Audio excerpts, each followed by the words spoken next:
our natural families.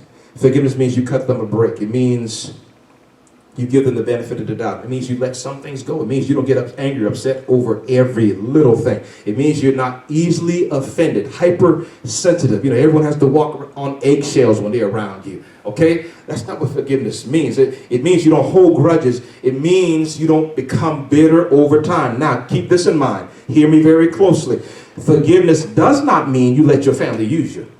Forgiveness does not mean you let people walk over you. There's no place in the Bible where God tells me to allow people to walk over me or to belittle me or to use me. That's not in the Bible. If it's in the Bible, please show me scripture, chapter and verse. It doesn't mean you allow people to play you like a puppet and to just do whatever they want to do in your life. It doesn't mean that you don't confront wrong. Forgiveness doesn't mean that it does not mean that you say yes to everything. Forgiveness doesn't mean that you accept apologies that you know are not genuine. And forgiveness does not mean that your trust doesn't have to be earned. Understand that. This is a totally different subject, a totally different message in particular. Forgiveness is one thing, trust is a totally different thing. Yes, sir. That's what forgiveness means. Doesn't mean your trust doesn't have to be earned. See? But what it means is you don't hold on to offenses.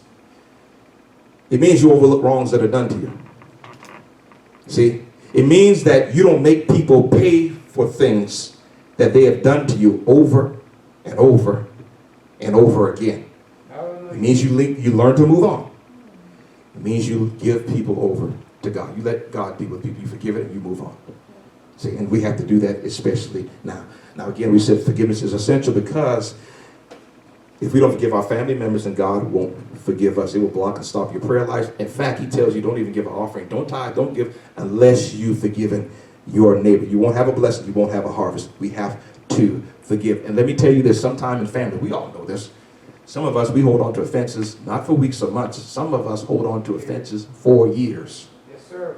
And we call ourselves Christian. So if our families are going to thrive, we have to learn how to forgive. And keep in mind, forgiveness is more for you than the other person. You know, sometimes people, they just do you wrong. They go on about their business. They're not even thinking about us. We sitting up mad and angry, upset. You can't go to sleep at night. And it just, you know, is harming us more than anything. And so we have to learn how to forgive. I think probably the best